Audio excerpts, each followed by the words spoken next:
Okay, magandang tanghali po sa ating lahat. Nais po nating ipapatid sa ating mga mamamayan ang kahandaan ng Philippine National Police para sa nalalapit na UNDAS. Meron tayong kabuuan na 135,000 na security force na gagamitin para sa pagbibigay ng seguridad sa lahat ng ating mga kababayan na magsisipag-uwian. In fact, simula ngayong araw na to hanggang sa pagbabalik nila galing sa kanilang mga lalawigan. So ang lahat ng ating mga airports, seaports at mga bus terminals ay may nakalaan po ng mga security at pinabibilangan ito ng mahigit kumulang 35,000 ng mga police at 100,000 ng mga volunteers natin, mga force multipliers. So yan po ang kabuuang bilang ng magbibigay ng seguridad para sa UNDAS. So muli po, paalala sa lahat ng ating mga kababayan, ang lahat po ng magsisipag-biyahe, agahan po natin ang pagtungo sa mga bus terminals, airports and seaports dahil napakabigat po ng daloy ng trapiko at nagsabog ang pila. At sa lahat po ng mga motorista, ang paalala natin ay inspeksyonin na maigi ang mga sasakyan na hindi po magkaroon ng aberya at hindi po tayo magdulot ng mabigat na trapiko sa mga kalsada. Alamin natin kung saan tayo magkakaroon ng mga stops, mga breaks, lunch, breakfast, dinner, at yung mga comfort room or toilet break. So, kailangan alamin natin kung saan tayo mag-stop over. At bago tayo umalis ng ating mga bahay, paalala natin muli ay magpatupad ng seguridad. Dapat may mga lock ang ating mga bintana, ang mga pinto at ang mga gate. Kung meron tayong CCTV, dapat po activated at siguraduhin ito'y gumagana. Tanggalin lahat ng mga appliances sa kanilang pagkakasaksak na wala pong anumang insidente ng sunog na mangyari.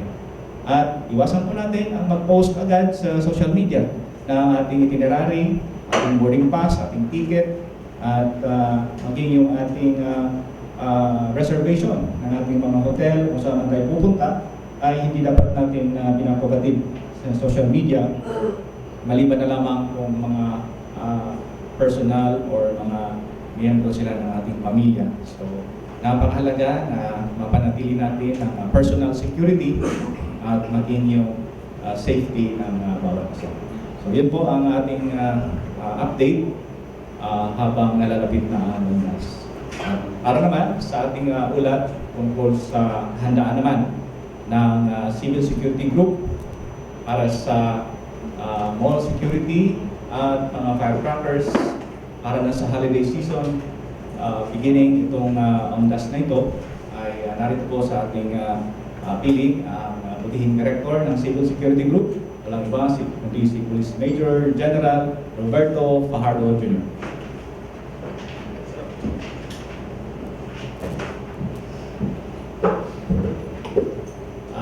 Bernie, thank you. Friends of the media. Good afternoon na. Uwi muna tayo, kain muna tayo. Anyway, just like as the new director of Civil Security Group,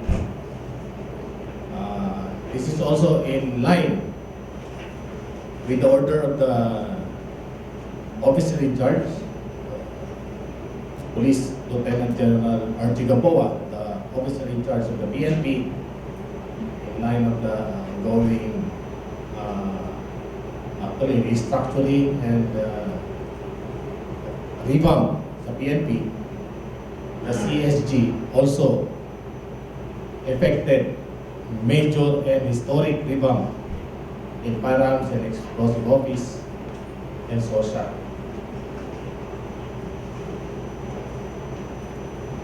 Upon my assumption as the new director of CSG 2 months ago, I strongly initiated by marching orders to focus on the implementing orders of our President Rodrigo Duterte on the ease of doing business, particularly on the processing of simple transactions in all government agencies, at the very least within 3 days. Further, I want to streamline the process flow of permits and other licenses, transaction and FEO and social, letting the client experience the convenience of ease of doing business. Also, efficient government delivery act, preferably within 3 days processing without sacrificing the requirement of law. While implementing such orders, it is expected that resistance to change is in motion because of the usual, ito na yung piso-piso click transaction. Hindi tatakbo yung computerized na nga. Wala kang piso-piso, minsan pa 2 piso. Of some personnel will be immediately stopped. There are also reports of non-appearance and exchange for the grease money. Thus, the internal cleansing in the civil security group, FEO and social, will be strengthened to fight such corruption against all activity.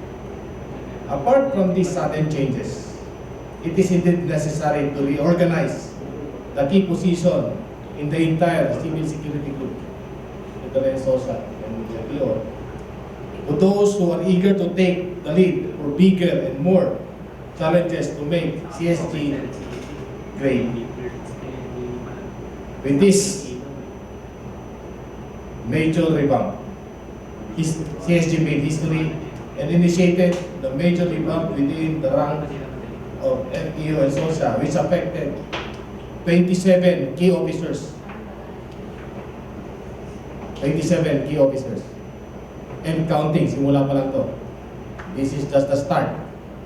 And more revamp will be coming.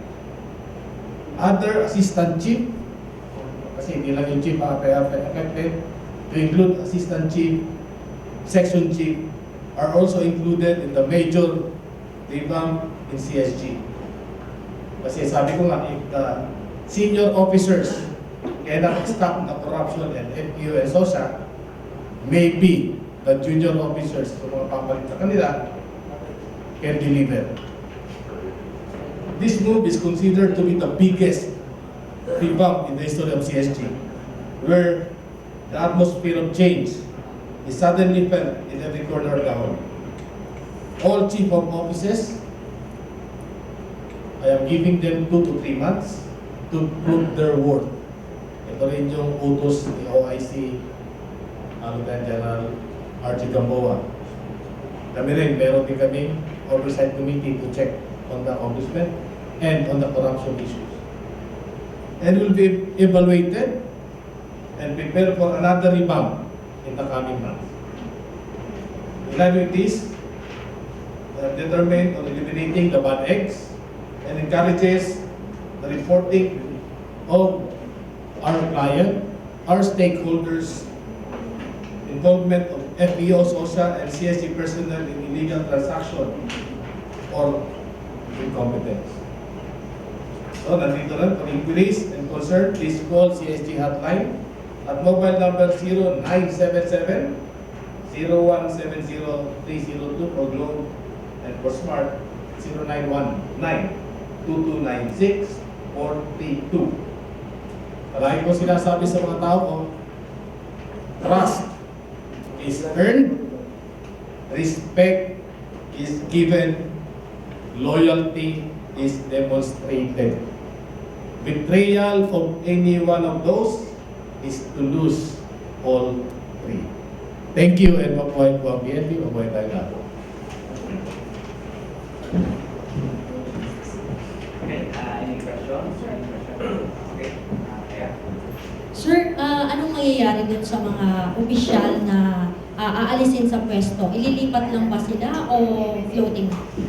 Usually, dati, iniikot-ikot lang sila, nililipat na ibang division. When I assume, I told them, pag kita tinanggal, i-floating kita. So, gano'n ginawa ko, wala muna silang pwesto. Tingnan natin itong mga inilagay natin na bago, kung they will deliver o mas maayos. So, I will give them 2 to 3 months to prove their work. So, yung mga natanggal ngayon, first time na sa history nga, na floating sila. Ibig sabihin, magdasal sila na magkamali yung mga nakaupo, saka natin sila ibabalik kung talagang deserving sila. Sir, floating yun, kunyari tinanggal sila sa FEO, sa CSG at sa SOSIA, floating sila doon sa unit na yun, hindi doon sa pihaw. Doon sila May pihaw din kami. May Ah, doon sila sa sa pihaw. admin office namin. Sir, pag floating, ano pa rin sila? Kailangan pa rin nila mag-report every day? Yes, mag-report pa rin sila. And pag nasa floating status ka kasi, it will be against you pag nagkaroon tayo ng president evaluation, yung item. It will be taken against you pag nag-floating. So malaking bakit. Kung kami bumabawit sa mga siraulo, kaya pag nailagay ka sa floating status, dapat within a month or two makapwesto ka. If not, it will affect your rating at the end of the year. Oh, every semester. Sir, sir, pa-explain naman po bakit kayo nagsagawa ng major review? When I assume, sabi ko 2 months ago, sinabihan ko na sila, let us help the President in his campaign to his doing business. Kasi we cater sa security agencies, we cater sa mga client natin sa firearms, explosives, mga manufacturer, dealer, ano. When I assume, yung corruption nakita ko kasi yung papel tumatagal ng hindi lang buwan, meron pang taon. Yung papel na permahan na nung dating chief sosya na nag-retire na, ngayon lang nila nilalabas. Ano nangyari? So, lahat sila pinag-explain ko every time na lumampas ng 3 days, pinag-explain ko sila. Ganun ang explanation nila sa akin. Alam nila, naglagay ako ng stick-on, nakatato na akong pad ng stick-on. Kasi titignan ko lang yung routine slip, makikita ko ron kung saan tumatagal. At pinapa-explain ko. Wala naman naamin dyan tuturo niya yung opisina. Sabi ko nga, malayo sila sabi, magre-retire na lang ako next year. Wala pang umamin. Wala pang kriminal na umamin. Wala pang suspect na umamin. At wala, nakakulong na nga sa Pilipid, di pa umaamin. Hindi lalo pa yung polis. Sir, kung elaborate naman itong piso-piso click transaction para sa mga Yan yung mga terminology ron. Yung piso 100 yun. Sir, pakikwento sir, ano yung paano nila kapag corruption nangyayari? Ay, hindi tatakbo yung papel ko kung walang iyon, ganun kasimple. Ay, wala naman naamin dyan. Ang lamang lang ako sa kanila kasi galing ako dyan. At kilala ko yung mga tao dyan. At maraming nagre-report sa akin. Kaya alam ko yung nangyayari. Kahit i-deny nila, hindi naman dyan parang ano yan Pag may usok, ibig sabihin na yun. May apoy. Hindi man ako makakuha ng ebidensya, tanggalin mo natin na dyan. Baka matanggal yung usok pag wala na dyan. Thank you! Sir, ilan yung floating? Secret. Kasi matadagdagan pa yun. Simula pa lang to. This is just the start. 27. 27. 27 yung Bago. mga tinanggal. Sir, yung nandito, ito na yung bago. Sample lang yan. Sample yan. Bago na yan. Bago na yan. Sir, may under investigation po dito sa alleged corruption sa Ongoing yung investigation natin kasi sabi ko nga, mga sindikato, hindi naman yan wala tayong trace Puro lang yan, intelligence information, puro sumbong, ang problema, wala namang gusto bigay ng statement, walang gusto bigay na Ibig sabihin, pag may ganong information, may ganong intelligence report, o may nagsusumbong, ibig sabihin, may nangyayari sa'yo. Sir, yung mga pinalitan yung personnel, gaano matagal na sila nag-iikotan dyan sa social, sa FEO? Matagal na, mayroon 2 taon, 3 taon, umiikot-ikot lang ka. Kaya nga, it's time to professionalize CSG, FEO, and social. Pero yung tama, ilan lang dapat yung tagal nila sa posisyon? Actually, wala namang problema sa tagal, basta walang magre-reklamo at walang corruption at walang usok. Marami kasi usok. Naglalabasan ngayon. Lalo pa lalabas yan. Ngayon, mag-a-accounting ako. Mamaya, punta nyo ron, mag-a-accounting ako, di nila lang ngayon. Yung palang na nalalaman. Kasi maraming nakalubog. Parang yung iba, naging consultant na ng ganito, ganyan.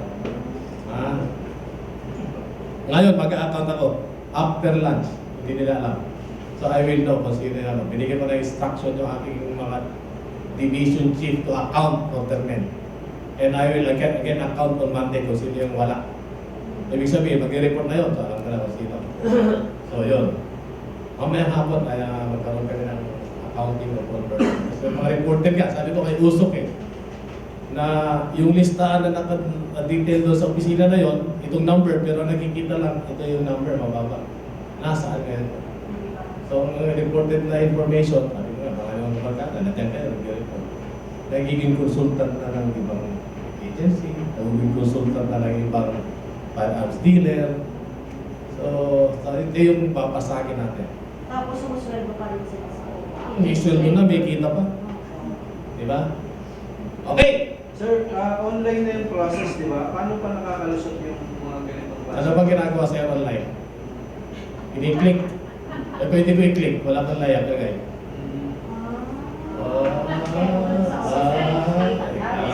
Kaya nga piso-piso kada click eh. Ako sinasabi ko totoo because I want to put a stop. This is, hindi natin naaminin na may ganyan. So hindi nila i-accept yung i-upload. Kunyari ako nag-upload, hindi nila ma-accept, hindi ako maka-upload. May mga, may kiklik kasi doon. May mga gano'n-gano'n. Hindi ako maka-upload. Sir, saan nangyayari yun dito sa one-stop shop? Hindi, meron din dyan, lahat, halos lahat. Kaya I want to change the system dyan. System ng computer, system ng firearms, computer system ng social. Kaya I want them to be online. Naka-program. Ang problema, hindi ko kilala sino nag-program. So isa yan sa mga, I coordinated with DICTM, the Directorate for Information and Technology Management, para i-check nila itong mga computer nito, kung compliant na to, yung security ba nito, at kung sino yung mga proponent. So, ito yung ating gagawin ngayon, in coordination na with the DICTM, the DIS. Sir, sabi mo dati parang may sindikato pa rin. Ano yun, may isang kumukumpas. Gano'ng kataas yung official? Secret mo na, malalaman na yan. Ongoing yung ating investigation na. Ha? Narinig? Sir, kasama doon sa mga... Kasama doon sa mga pinalitan mo, yung mga deputy chief. ng Kasama. Kaya nga, lahat ng may puso, lahat ng may information, lahat ng mga ganun. Tingnan muna natin, baka mas magaling sila, balik natin ang peramato. Ano kasi ito?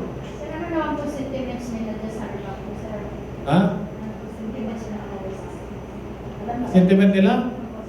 Siyempre gusto, adyan kasi sa firearms, kahit hindi ka napapwesto dyan, basta dyan ka nakasay. Meron kahit pa. Galing ka pa dyan kaya alam ko. So, ha? Computerized na, click-click na ka lang eh. I-hold ko lang yung papel mo, tatakbo ka lang.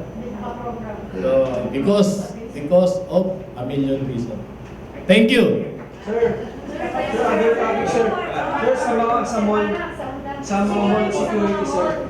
Kamusta na yung coordination niyo sa mga security ng agencies? Actually, magandang coordination natin sa mga security agency. So, lalo na kayo mag-UNDAS, pinapa-meet ko sa mga regional chief, lalo doon sa mga matataong lugar. Kasi yung mga security agencies, security guards is the first line of defense. UNDAS. In fact, we are also preparing for the SEA Games. I will be meeting with the security provider kung saan yung venue. Kasi yung mga security agency is the third ring of the security para sa SEA Games. Sila yung nasa mga venue, mga hotel, mga restaurant. So, kailangan ma-coordinate together with the PNP, AFP, and security provider for the SEA Games. Sa UNDAS, dapat coordinated yung security. Hindi lang PNP, hindi lang AFP, but together with the security agencies. Sir, noong nakaraan may robbery sa mall sa Mandaue. Ano yung naging adjustment niyo sa mga malls? Yung actually ongoing din yung ating investigation at hinahintay natin yung report. At kung ano yung pwede natin idagdag sa mga security arrangement sa mga mall, i-enhance natin. Yung PNP rin doon, actually, PNP yung lead agency sa investigation, but sa atin, sa social, meron din kami investigation, paano natin ma-enhance o ma-improve ang security sa mga establishments. Sir, hindi pala nagutan yung security agency na nakapagpalusot pa rin doon sa mga may baril. Kasi sir, magkasunod yan sa Mandaue, Saka sa Rosales, wala ko naman sir. So, kailangan Titignan natin sa investigation. Kasama yun sa investigation natin. Kung bakit nakalusot yung mga ganong baril at ganong mga yung kanina. So, we will know kung ano yung findings nila. And we will adjust. Totally explain natin ano nangyari. We will give them the due process. Hindi naman tayo pwede umano ng mga tao na due process. Pero sir, yung paglalagay ng mga police assistance desk near mall establishments, pang deter ng crime. Sama yun. So ano yan, sa local PNP na yan. Ano na yan, outlook na yan kung sa police station ang malapit o nakakasakop dun sa establishment. Sir, recently nagkakaroon yung CSG ng inspection sa mga mall, yung mga in costume. Kasi pwedeng gawin din yung mga nakapasok o yung mga nakasasama, sir. Kayo ba, sir, magsasagawa rin kayo sa mga coming days? Actually, ongoing yung, ang tawag namin dyan, post-to-post inspection. So ongoing yung ano namin dyan. Meron tayong team para dyan mag-inspect ng mga specific dyan sa mga different establishment. Meron tayo dyan. Ongoing yan. So wala pa nahuli kayo? Wala pa naman. Sir, patanong ni Mark, kasi mag-report, pabor daw ba ang PNP sa total firecracker ban if ever na i-utos ito, sir, ng Pangulo? Actually, may batas kasi dyan. Hindi naman natin pwedeng salungatin yung batas. Unless maglabas sila ng batas na banning all firecrackers, hindi natin. For the meantime na wala, so ano yung nasa batas, we will follow naman. So it depends on the law. Ano yung lalabas or executive order galing sa Malacanang. Kung wala, so the law will prevail. Ano exist. At pag merong order na total ban, why not? We will implement it. Marami na nag-apply sa ban.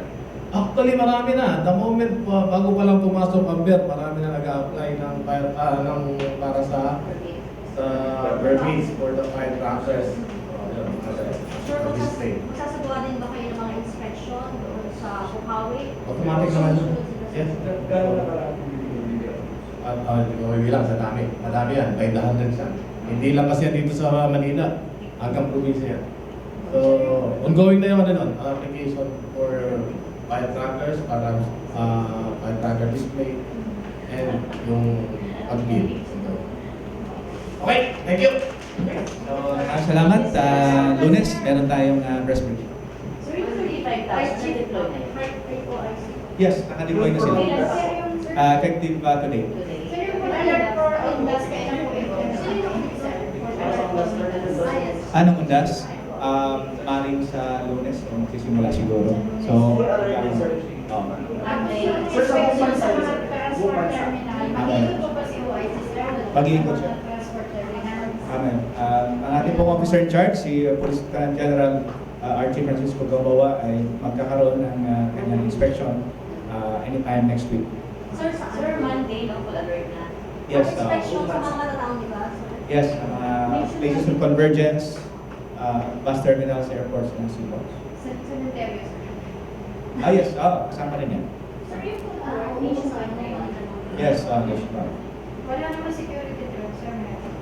Well, sa ngayon, wala namang natatanggap na namang ulat ng banta sa seguridad. Kaya po ang ating mga kababayan ay maaari pong magpatuloy sa kanilang mga itineraries, mga biyahe na wala pong pangamba sa seguridad. Sir, comment lang, kasi may minimum kahit PNP or kahit sir, PNP graduate. Sir, may minimum kahit mga babae sa titigil ko daw yung recruitment sa PNP. Para sa inyo, sir, sa kanilang minimum, tama po ba na isisipin ko na yung recruitment sa PNP? Hindi naman ko sa ng PNP. Well, mayroon pong polisiya, Armed Forces of the Philippines diyan, mas mabuti na sila na lamang ang makapagbigay ng ganitong ahayag. Pero bakit, sir, as graduate ng PNP, tama po ba na suspend ko ito? Dahil nakaka-apekto ito sa PSP. Well, magkakaroon doon ng epekto definitely dahil yung annual recruitment of cadets ay mababawasan. Subalit, kailangan ng pag-aaral ito at ang AUP lang naman siya makakabigay. Sir, sa UNDAS, yung mga major thoroughfares like NLEX, SLEX, ang HPG po ba ay magkakaroon ng mga help desk doon sa mga motorista, sir, para if ever may nasiraan, may tutulong? Yes, tama po. Ang ating pong Highway Patrol Group ay may kanyaring task group na siyang kasiwa ng seguridad along the major highways.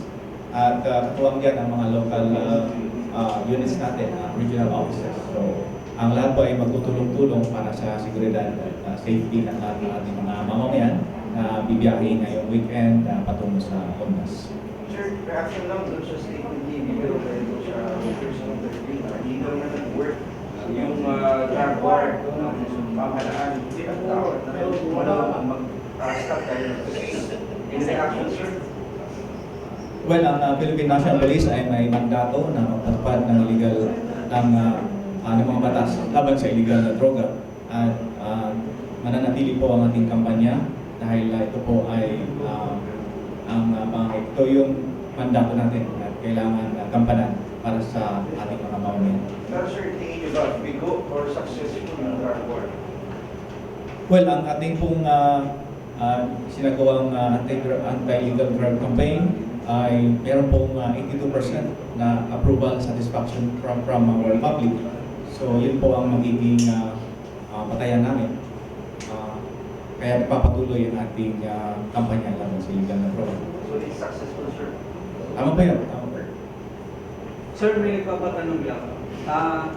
Si General Sina, sabi niya ayaw niya magpa-ambush interview at ayaw niya rin ng mga phone touch interview. Sir, ano bang roles ng PNP?